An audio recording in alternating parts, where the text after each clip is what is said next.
Salam, hər vaxtınız xeyir olsun, hörmətli Səs TV televiziyasının seyirciləri. Xoş gördük sizləri. Azərbaycan Respublikası Qeyri-Hökumət Təşkilatlarına Dövlət Dəstəyi Agentliyinin maliyyə dəstəyi, o cümlədən Qayğı və Himayə Xeyriyyə Fondunun təşkilatçılığı ilə həyata keçirilən qəhrəman analarının gələcək nəsillərə Zəfər İsmarıcı adlı layihəmizin çərçivəsində bir sıra planlarımız, proqramlarımız, icra planlarımız var ki, onlardan məhz biri də silsilə televiziya verilişlərimizdir. Bugün həmin televiziya verilişlərinin biri ilə sizlərə qonaq gəlmişik təkrar. Bugün mənim adımdan göründüyü kimi Anaların Zəfər İsmarıcı televiziya verilişinə hörmətli Agil Camalı dəvət etmişəm. Agil Camalı titullarını sanamağa ehtiyac olmur, çünki Agil Camalı siz çox yaxşı tanıyırsınız. Agil Camal Türkistan qəzetinin baş redaktorudur. Ortaq Dəyərlər İctimai Birliyinin rəhbəridir və ictimaiyyətçidir. Agil müəllim bizim dəvətimizi qəbul edib studiyamıza gəldiyinə görə Agil müəllimə təşəkkür edirik. Xoş gəlibsiniz Agil müəllim. Çox sağ olun, təşəkkür edirəm Gülay xanım. Minnətdaram təqdimatlara görə. Sizə də layihənizə uğurlar arzu edirəm. Eyni zamanda Azərbaycan Respublikası Qeyri-Hökumət Təşkilatlarına Dövlət Dəstəyi Agentliyinə bu cür həssas mövzuya, bu cür həssas qruplara yönələn bir layihəyə dəstək verdiyinə görə də buradan ayrıca təşəkkürümü bildirirəm. Bugün Azərbaycan cəmiyyəti, baxmayaraq ki, üzərindən 5 il keçibdir, 5 ildən artıq vaxt keçib, amma hələ də və ümid edirik ki, uzun illər 44 günlük savaşda qazandığımız qələbənin əhval-ruhiyyəsində onun verdiyi yeni ideya və çağırışlarla yaşayacaqdır və dövlətimiz eyni zamanda vətəndaş cəmiyyəti quruculuğu, ümumiyyətlə gələcəyə baxışımız bu aspektdə davam edəcək və belə bir şəraitdə təbii ki, təkcə bu qələbəni bizə qazandıran ordumuzun sıra nəfərləri, şəhidlərimiz deyil, eyni zamanda onları bu dövlətə, bu millətə yetirən, yetişdirən valideynlər, o evlər, o analar da hər zaman bizim diqqətimizdə olub, olmalıdır və olacaqdır. Bu baxımdan hesab edirəm ki, sizin təqdim etdiyiniz bu layihə həmin o həssas təbəqə deyək və yaxud o insanların yönəli Azərbaycan cəmiyyətinin üzərində düşən vəzifələr, onların cəmiyyətlə və yaxud da gələcək nəsillər dediyimiz məktəblilər olsun, gənclərlə təmasları, bunlar hansı formada qurulmalıdır ki, həm dediyimiz o insanlar üçün onların o yaşamalı olduğu qüruru onlara yaşatmaq baxımından önəmli yerinə düşən olsun. Eyni zamanda onların gələcək nəsillərə verə biləcəyi mesajlar tamamilə bir-biri üst-üstə düşsün. Mən inanıram ki, siz bu layihəni məhz həmin aspektdə uğurdan aparırsınız və bizim bugünkü görüşümüz də bu baxımdan əlamətdar olacaqdır, düşünürəm ki. Çox sağ olun Agil bəy, çox haqlısınız. Agil bəy, qəhrəman analarının haqqında yazılan məqalələr, analar, o qəhrəman analarının haqqında çəkilən televiziya verilişləri, ədəbiyyat nümunələri sizi qane edirmi? Demək olar ki, son illərdə həm müəyyən kitablar olubdur. Xüsusi fərdi formada deyək ki, şəhid analarından olmasa belə, şəhid ailələrindən bağlı olan çəkilər və bir də ən çox yadımda qalan və yaxud da yadda o mənada ki, mənim yaddaşıma ilişib qalan və məmnuniyyət duyduğum ki, nə yaxşı bu filmlər çəkib, müəyyən bir filmlər olubdur. İstər bir şəxsin deyək ki, üzərindən çəkilmiş, istər bir neçə şəxsin. Amma bütün hallarda təbii ki, bunlara biz yetərli deyə bilməyəcəyik, saya bilməyəcəyik. Çünki Düzdür, üzərindən hələ ki, yəni bir o qədər də böyük tarix baxımından böyük zaman keçməyibdir. 5 il müddətdir və biz inanırıq ki, istər vətəndaş cəmiyyəti deyək ki, təmsilçiləri olaraq qeyri-hökumət təşkilatları, qeyd elədiyiniz kimi media, dövlət müvafiq, yəni sırf bu təbəqələrlə işləyən dövlət qurumları hər biri öz sahəsində, yəni biri sosial baxımdan yanaşmasında, biri mədəni baxımdan yanaşmasında bütövlükdə bir ansambl olaraq, yəni bu bizim bu insanlarımızı əhatə edəcək və onların cəmiyyətə, xüsusilə sizin qeyd elədiyiniz kimi yeni nəsillərə çatdırmalı olduğu mesajların çatdırılmasında lazımi tribunanın təşkil olunmasında önəmli, yəni rol oynayacaqlar. Bax belə düşünürəm. Çox sağ olun Aqil müəllim. Deyəsən mən sualı tez eləyəcəm. Suallarıma cavab versəniz də belə. Deməli Aqil müəllim, siz həm Türkistan qəzetinin baş redaktoru, həm QHT rəhbər, həm də fəal ictimaiyyətçi kimi Türk dünyasının birliyinə və milli dəyərlərimizin təbliğinə xidmət edən dəyərli ziyalılarımızdansınız. Türk dünyasında ana anlayışının və vətən sevgisinin ortaq dəyərləri haqqında fikirləriniz, şəxsən sizin fikirləriniz nədir?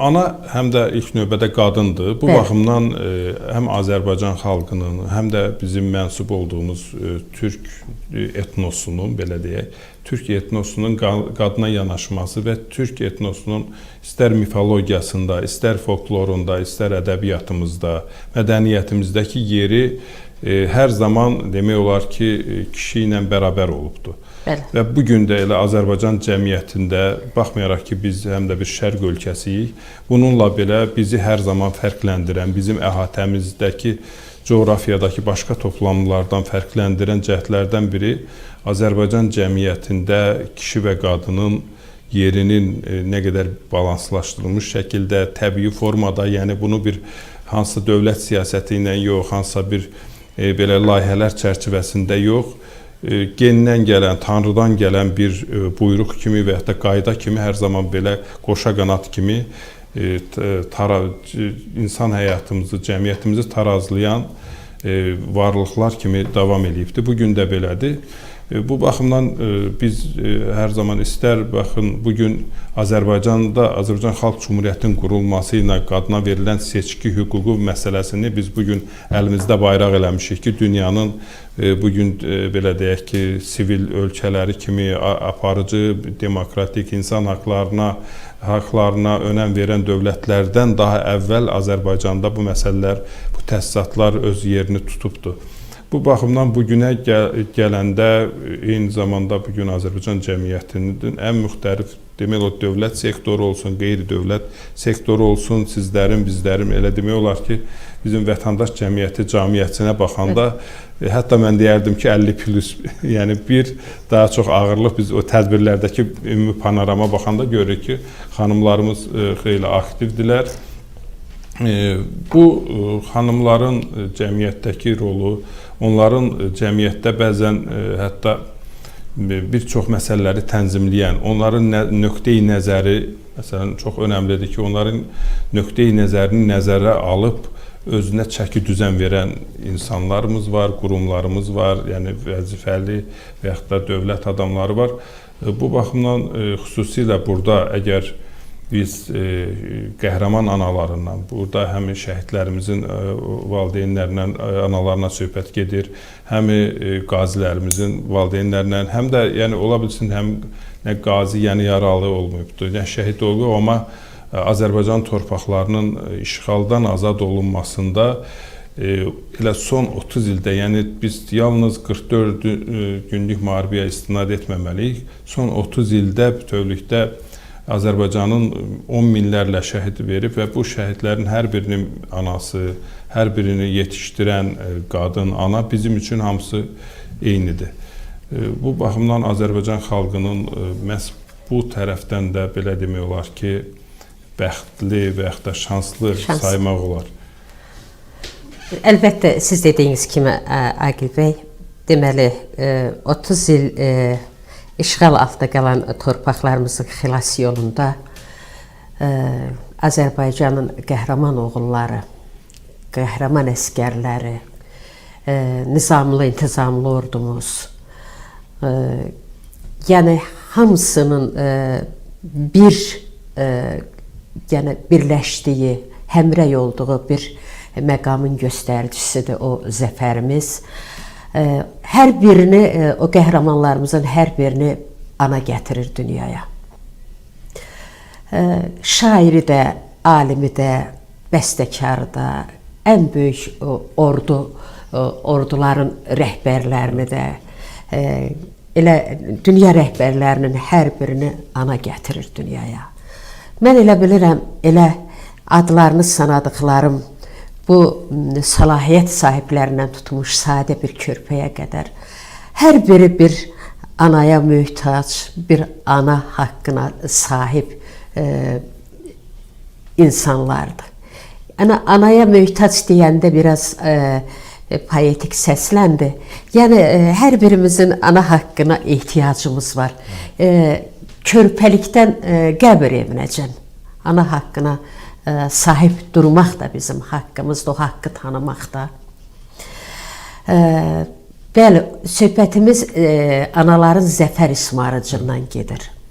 Analarımız, təsadüfən demədim ki, siz türk dilli xalqlar nümayəndələrindən çox yaxın əlaqələrdəsiz və bizim ölkəmizdə olan mədəni əlaqələri siz ora o türk dilli xalqlara çatdırırsınız, böyük mədəniyyətimizi. Bunların içərisində analarımız da böyük mədəniyyət sahiblərindəndir.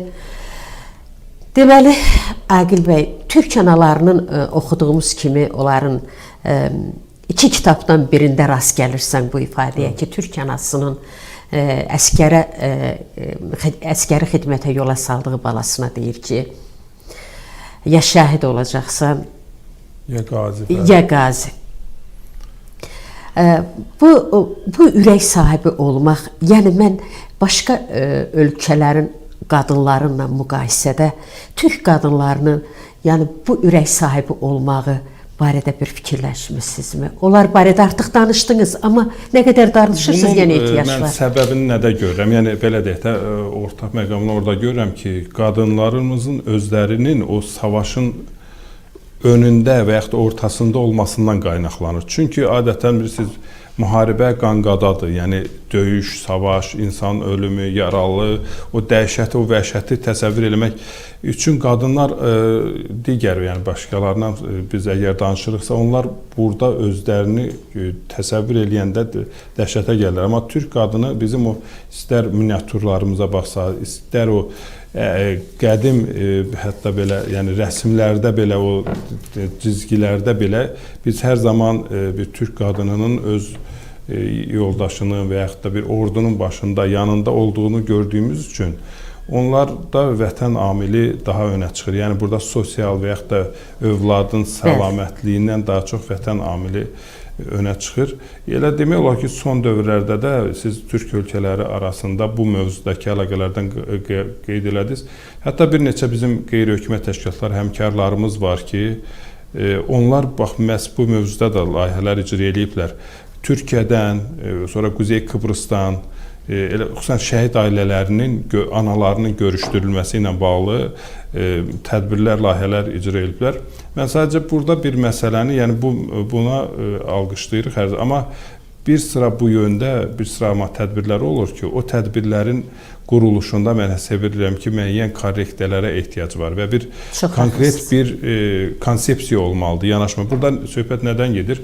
Cəmiyyətimizdə şəhid anaları bir hamının sayğı duyduğu, hamının belə deyək ki, hörmət etdiyi bir təbəqədir. O cümlədən ağrısını tanıdığımız. Bəli, amma bəzən biz baxırıq ki, bu insanlardan bəzən görsən aşırı səviyyədə, yəni qədərindən çox artıq adına diqqət qoyaraq, amma çox həddən artıq onları biz bu dərdlərlə yüklüyürük. Bir şeyi anlamalıyıq ki, bu insanlar onsuz da yəni bir övlad itiriblər. Düzdür, onların indi bütün Allah qeyd elədik ki, şərəfli bir yəni olaydır, bir hadisədir. Amma bütün hallarda cəmiyyət onlara yanında olarkən hər gün bunları necə deyim, yaralarını bir daha qanatmaq, bir daha onlara baş vermiş bir faciəni xatırlatmaq yox. Onları əslində o dəvət olunan görüşlərdə sürəkli alqışlamaq lazımdır. Onları, yəni məhz hamının özünü onların yerində gördüyünü göstərmək lazımdır və onların yetişdirdiyi övladların və yaxud da onların verdiyi qurbanların sayəsində bugün Azərbaycan cəmiyyətinin və istər dövlətin, xalqın və hər bir xalqının üzərindən böyük bir möhnət yükünün götürüldüyünü, toplumumuza, hər bir onun fərdinə ləyaqət hissini yenidən məhz onların qaytardığını və bunun da onlar üçün bir ömür, yəni yaşayacaqları ömrün sonuna qədər yalnız qürur, fəxarət mənbəyi olduğunu çatdırmaq lazımdır. İndi açıq sizə deyim ki, bizim ölkəmiz insanları üzərində ən müxtəlif xaricdən ideoloji axınlar işləyirlər. Və biri din adından, biri məzhəb adından, cürbəcür şeylər bu insanlar üzərində də müəyyən deyək ki, addımlar atmağa çalışırlar ki, onları yalnız evlərindən verdikləri qurbanı, yəni mən şəhidlərimizin timsalında deyirəm, bunları ictimai məzmununu ortadan qaldırmaq istəyirlər. Çalışırlar ki, onların bunun şəxsi itkisi, faciəsi kimi önə çıxsın. Bəli, gedirlər o adamların evlərinə, onları da ağlar dedirtmək, daha çox ağlatmaq, daha çox o kədər yükünü onların evinə daşımağa çalışırlar. Amma mən hesab edirəm ki, biz daha çox bu yanaşmada xüsusən vətəndaş cəmiyyəti qurumları, elə sizlər də daxil olmaqla, bizlər də daxil olmaqla o cür axınların, o cür yanaşmaların qarşısında durmalıyıq və bildirməliyik ki, biz bu insanları hər gün yarasını qanatmaqla onlara bir şey verə bilmirik. Yalnız hüznə boğmaqla onları, əksinə onları cəmiyyətin ən üstün təbəqəsi kimi, bəli, hamının fəxr etdiyi, onlar gələndə hamının ayağa qalxdığı, alqışladığı, biz düzdür, belə səhnələri çox görürük. Məsələn, şəhid anaları bir yerdə elan olunanda bütün həmin bir salondadırsa tədbir, salon alqışlayır, ayağa qalxır. Məhz bu yanaşma olmalıdır. Yoxsa ki, onları hansısa hücrələrdə, hansısa müəyyən ehkamlarla yükləyib, bax, bu məsələlərə bir qədər yanaşmada, belə deyək də, düzgün xətt seçilməlidir. Çox doğru qeyd edirsiniz. Bəzən də biraz acı da olsa bu səsləniş demək məcburiyyətindəyəm. Bəzən də insanlar şəhid analarını yanında görünmək xatirinə o reklamı yəni özünə, təbii ki, bugün cəmiyyətimizdə bütün şəhid anaları hörmətlə qəbul olunur, hörmətlə qəbul olunur, yeri hörmətlə seçilir. Siz dediyiniz kimi başqa məqsədlər də var. Yəni elə biri də mən dediyim kimi, yəni özünü şəhid anasının yanında reklam eləmək kimi bir məqamlar da var. Yəni şəhid anaları kimlər üçünsə vitrin ola bilməz. Ola bilməz. Onlardan vitrin kimi istifadə etmək, özləri də onların ortasına girib reklam etmək, bu hallar var təəssüf ki. Çox doğru, çox bu sözlər bir ziyalı kimi sizdən eşitmək həqiqətən də həm də bir maarifləndirici fikirlərdir ortaya qoydunuz. Çox sağ olun Aqil müəllim. Bir də ki, bu hallarda, bu məqamlarda analarımız fədakardılar, təmənnasızdılar. Məhz onların böyütdüyü vətən uğrunda canlarını qurban verən oğlanlar da bu torpaq üçün təmənnasız gediblər. Yəni bizə əmanət qoyduqları bu torpağı bizim xoşbəxtliyimiz üçün əmanət qoyub gediblər. Aqil müəllim, elə məqamı gəlibdir, bir məsələni sizə qeyd etməyi özümə borc bilirəm. Bu birinci dəfədir mən apardığım verilişlərdə səsləndirdiyim fikir. Deməli, bizdə 92-93-cü illərdə o baş kəndə əməliyyatları zamanı da mən Gədəbəyin Dilbər Güşəsi olan Şınıq bölgəsindənəm. Doğmalarımın hamısı oradadır və orada bütün Azərbaycan mənim doğmalarımda, amma xüsusən insanın doğulduğu bir məkan onun üçün daha doğma, daha əziz, yaxından görünən olur. Bizdə bir sıra qəhrəmanlarımız var ki, adlarını çəkməklə qutarmaq olmur. Hamısının ruhu qarşısında baş əyirən və yaşayan qəhrəmanlarımıza Allahdan can sağlığı diləyirəm ki, onların sayəsində bizim o torpaqlarımız mənfur düşmənin tapdağına çevrilmədilər. Məsələn, onlardan mən birinin adını Əmrah Cabbarlı var bizdə. Xüsusən onun adını niyə çəkirəm? Bütün oğulların adı mənim üçün əzizdir. Hamısını da yeri gəldikcə bir-bir adlarını çəkəcəm. O Əmrah Cabbarlı 3 dəfə, yəqin ki, mətbuatdan siz də oxumusunuz, siz də bilirsiniz. O milli qəhrəman adından imtina eləyib. Səbəb də torpaqlarımız işğal altında olan zamanı olub, ona veriləcək o titul, yəni o imtina eləyib bu adlardan 3 dəfə, başqa-başqa vaxtlarda. Onun təmənnasızlığı, onun o çəkdiyi zəhmət və o torpaq üçün verdiyi enerji, o haqqı say onun şahidlərinin, o döyüş bölgəsində olan şahidlərin göz önündədir. Məsələn, o təmənnasızlıqdan gedir söhbət. Məsələn, o istəyər də, kim istəməz ki, onun adı bütün zamanlarda qəhrəman. Haqq eləyirsə, bəli. Bəli, haqq edir o adı. O, ondan imtina elədi ki, mənim torpaqlarım hələ işğaldan azad olmayıb. İndi də onun, əlbəttə mən istəyərdim ki, o haqqı o haqq etsin. Yəni, bugün də ona o ad çox yaraşır. O təmənnasızlığın qarşısında insan, mən bir ana olaraq heyran qalıram.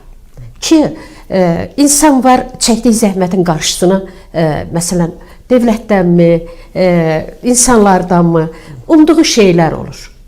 Amma o insanların adını çəkdiyim Əmrahın təmənnasızlığı bizim gözümüzdə onu göylərə ucaldıb. O çəkdiyi zəhmətdən, döyüşlərindən, döyüşçü olmağından əlavə. Yəni, qəhrəmanlarımızın bax bu tərəfi də insanı sevindirir. Bax, indi biz hardasa, biz həm də yaşımıza görə müəyyən qədər Sovet dövründə yaşamışıq və o dövrün ideoloji sisteminin tərkib hissəsi olmuşuq. Məktəbində oxumuşuq, Oktyabryat olmuşuq, pioner olmuşuq. Hələ mən 1-2 ildə bəlkə komsomol da olmuşam. 41-45-ci il müharibəsi, yəni o vaxt Böyük Vətən müharibəsi deyildi. O müharibənin 40 il, 50 il və necə davam etdirildiyi, onun ideoloji xəttinin davam etdirildiyinin biz şahidi olmuşuq. O dövrün, deyək ki, hərbiçilərin o dövrdə müharibədə iştirak edilmiş müharibə iştirakçılarının cəmiyyətdəki rolu və onların məktəblərdəki, mən ora gətirmək istəyirəm, çünki layihənin adı ilə istəyirəm biraz səsləşsin. Bir nümunə olaraq, örnək olaraq o zaman həqiqətən bizlər, çünki həm oxuduğumuz ədəbiyyata görə elə idi, həm də aparılan ümumi təbliğatın sayəsində biz, elə mənim məsələn babalarımdan biri də müharibədə iştirak eləmişdi. Ona mən həqiqətən babam kimi həm də bir qəhrəman, fərqli bir gözlə də baxa bilirdim. Bu baxımdan bugün bu qəhrəmanlar bizlə yaşayır. İstər qəhrəmanların özü, istər onları yetişdirən anaları. Yəni mən istərdim ki, istər məktəblər olsun. Bu düzdür, bu fərdi və yaxud da öz fəaliyyət forması da olmamalıdır. Bu bir tədris planına salınaraq ayda bir dəfə ya hansısa bir deyək ki, mərhələli şəkildə hər kəs öz rayonunda yaşayan, deyək ki, şagirdlərin qabağına çıxa bilən valideynləri, şəhid ataları da olsun, anaları da olsun, onları dəvət edib məktəblərdə, məktəblərin klublarında, deyək ki, iclas salonlarında onlarla görüş keçirmək. Baxın, biz indi şəhidlərimizin keçdiyi həyat yoluna aid müəyyən filmlər və yaxud da kitablara baxanda görürük ki, burada təsadüfü yoxdur. Yəni, hər kəsin bir hekayəsi var. Bax, o valideynləri danışanda, onların yaxınları danışanda görürsən ki, kimsə nəsə bir yazı qoyub, kimsə gedib vətənlə bağlı bir ismarış qoyub gedibdir. Bunların hər biri demək olar ki, bu yeni nəsilə, gələn nəsilə örnəkdir. Bu baxımdan həmin o şəhid analarıdır, qəhrəman analarıdır. Həmin toplu yerlərdə, yəni toplantılarda, gənclərlə görüşlərdə məhz bu şəkildə cəlb dəvət olunmalıdır. Amma onları biz dediyimiz kimi də, yəni başqa insanların başqa məqsədlərlə deyək ki, onlara yanaşmasına imkan verməməliyik. Haqlısınız Aqil müəllim. Elə mən sizə deyəcəyim o idi ki, Əmrah Cabbarlı haqqında mən elə təsadüfən danışmadım. Məsələn, onun o təmənnasızlığının başlanğıcı təməli bir ananın bir evlada göstərdiyi bir halallıq məqamı var. Bir yol göstərənlik məqamı var. Məsələn, biz bir məktəbdə oxumuşuq, mən o anaların evlada olan, yəni gələcəyinə olan sevgisini tanımışam. O sevgidən bəhrələnən insanları, yəni Əmrahı məsəl gətirdim. Əmrah kimi çox gənclərimiz, çox cavanlarımız var ki, bugün cəmiyyətimizdə, məsələn, torpaqlarımızın, ərazi bütövlüyümüzün alınmasında, torpaqlarımızı o işğaldan azad edilməsində, o zəfərimizin təntənəsində yeri olan, haqqı olan oğullarımızın anaları o səviyyəyə gətirib oğlanlarımızı çıxardıb. Yəni, ana laylası. Başdan elə analar var ki, bayatlarından tutmuş, ta ki, hər hansı xırda bir detala qədər evladına, məsələn, bir əskər paltarını asırlar, elə analar var ki, hekayələrdə oxumuşuq, şifahi xalq ədəbiyyatında oxumuşuq, analar əskər paltarlarını asırlar qapının ağzında. Uşaq başını beşikdən qaldıranda birinci atasının o əskər paltarını görür. Belə analarımız var. Məsələn, elə analarımız da bilmirəm, haqqında başqa yanlış fikir söyləyə bilmərəm analarımızın. Çünki biz bu analardan danışırıq. Cəmiyyətimizə, ölkəmizə, həyatımıza rəng qatan, bəşər evladına yaşayın, yaradın haqqını verən analarımızın qarşısında baş əyirəm, əllərindən öpürəm. Dünyasını dəyişən insan ömrü haradasa cismani ölüm var.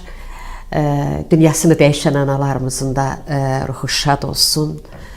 Onların da xatirələri, onların da hekayələri göz önündədir və onlar da xatırlanır, insan ölmür. Analar xüsusən ölmürlər.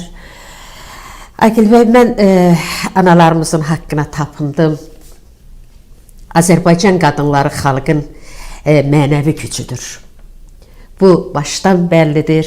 Bugün də dediyiniz kimi cəmiyyətimizdə aparıcı qüvvələrin bir çoxu qadınlardır.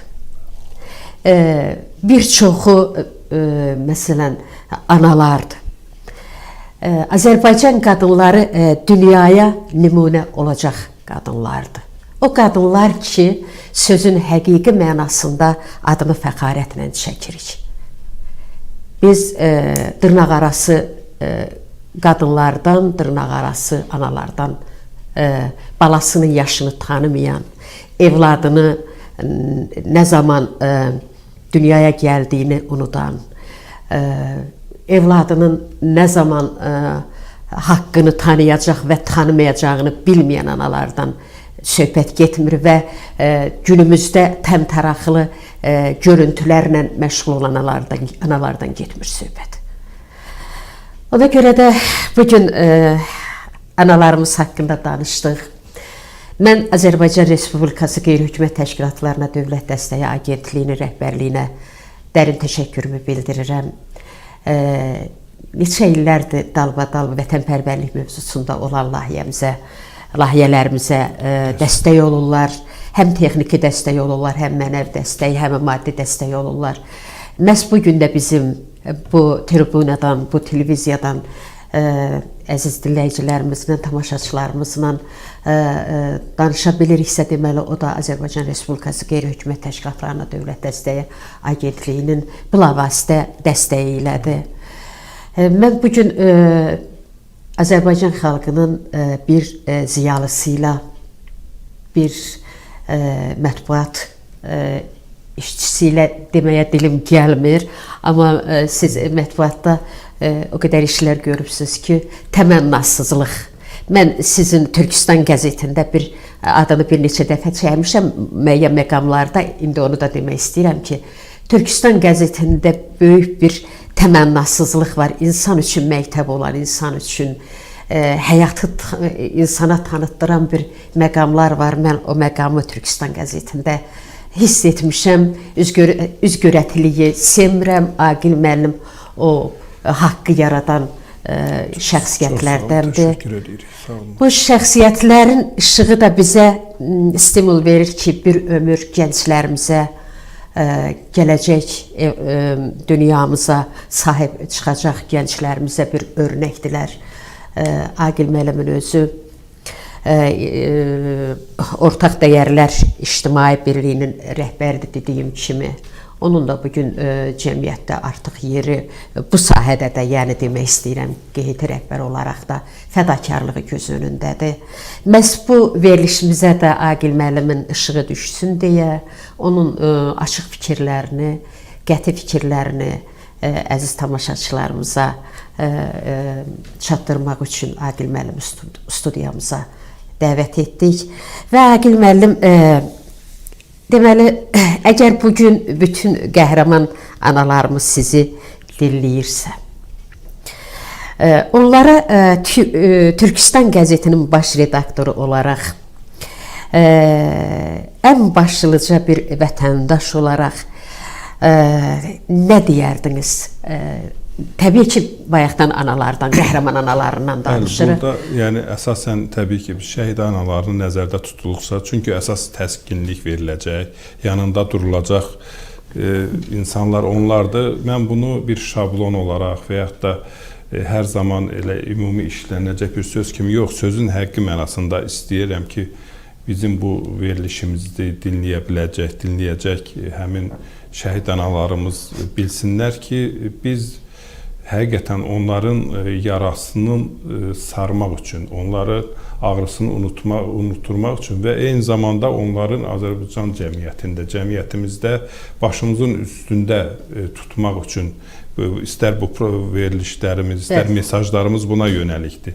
Biz sizə bir qədər də olsa acınızı unutturmaq, eyni zamanda sizin Azərbaycan cəmiyyətinin belə deyək də toplumunun, təəssübkeş insanlarının nə qədər sizə deyək ki, diqqət və yaxud da qayğı tərəfindən yanaşdığını biləsiniz və biləsiniz ki, siz bu cəmiyyət üzərində belə tam haqq sahibisiniz, hər birimizin yanında və bunu yaşamağınızı istəyirik. Yəni bu fəxrlə yaşamağınızı istəyirik. Və biləsiniz ki, bu təkcə sizin yaşadığınız ömür yox, siz bütövlükdə bir nəsilə, digər övladlarınıza, nəvələrinizə və bu soyadını nə qədər, yəni o şəhidlərimiz ki, geridə bir soyad buraxdılar, o soyadı daşıyan insanlar nə qədər yaşayacaqsa, o sizin verdiyiniz fəxarət hissi onlarla daimi birlikdə yaşayacaq və bundan bizə də bir pay düşdü. Ola bilsin biz evimizdən şəhid verməmişik, amma sizin verdiyiniz şəhidlər həm də bizim evin şəhidləridir. Baxın, yəni bu ümumiyyətlə mübaliğəsiz belədir.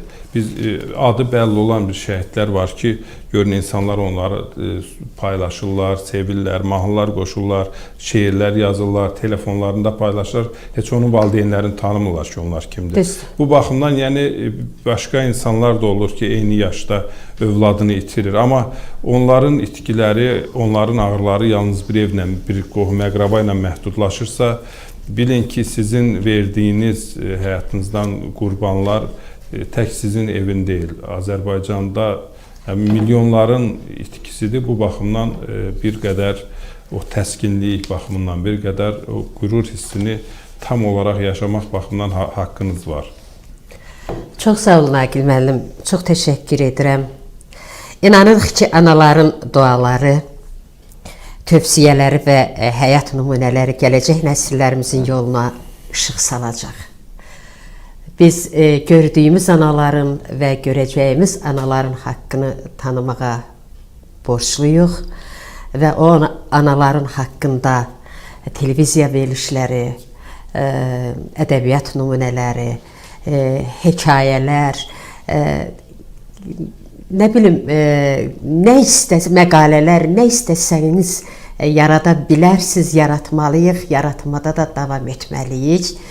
Və istəklərim, mən keçən verilişlərimizin birində də bir ana haqqında yazdığım bir poeziya nümunəsini səsləndirmişdim. İndi də verilişimizin sonu olaraq həmin poeziya nümunəsini səsləndirirəm və sözümüzün sonu olaraq sizinlə sağollaşırıq. Bir millətin köynəyinə yuxusunu bükdü anam. Bir də haşiyə çıxıram ki, analarımızın duaları, analarımızın alğışları, əskərlərimiz, milli ordumuz, qəhrəman oğullarımızın həmişə geydiyi köynək kimidir. Bir millətin köynəyinə yuxusunu bükdü ana. Balam deyib yırğaladı süd qoxulu beşiyini. Gözlərindən ilmə-ilmə söktü anan yuxusunu. Bir millətin köynəyini gözlərinə çıraq tutub, bir millətin köynəyinə bükdü anan yuxusunu. Hər gülünə, çiçəyinə, yarpağına balam deyib. Balam deyib o dağına, bu dağına balam deyib. Sinəsinə qan tökülən torpağına balam deyib, min illərin yaddaşına bükdü anan yuxusunu. Açılmayan sabahların ağrısını çəkə-çəkə, qara gözlü gecələrə söktü anan yuxusunu. Açılmayan sabahların ağrısını çəkə-çəkə, qara gözlü gecələrə tökdü anan yuxusunu. Bir güllənin vətən boyda yarasına ağrı çəkib, şəkil-şəkil səngərlərə çəkdi anan yuxusunu. Ölümsüzlük nəğmələri bəstələndi əbədiyə, məhşəl etdi gözlərində alovlanan yuxusunu. Köynək-köynək bayraq andı dalğalandı, o göylərin yaxasına tikdi anan yuxusunu. Neçə kərə bahar gəldi, al geyindi vətən dağı. Açdı cənnət çiçəkləri, xınalandı dağlar, daşlar. Bir millətin köynəyinə bükdü anan yuxusunu. Bir millətin köynəyində yuva qurdu qaranquşlar. Bir millətin köynəyinə bükdü anan yuxusunu. Bir millətin köynəyində yuva qurdu qaranquşlar. Yuva qurdu qaranquşlar. Sağ olun, hörmətli izləyicilərimiz. Sağlıqla qalın. Sözümün sonunda Səs TV televiziyasına öz təşəkkürümü bildirirəm ki, sizlə bizim aramızda rabitə yaratdı. Sizə səsimizi çatdırmaqda bizə dəstək oldu. Mən televiziyanın rəhbərliyinə dərin təşəkkürümü bildirirəm. O cümlədən bütün əməkdaşlarına can sağlığı arzu edirəm. Sağ olun, sağlıqla qalın.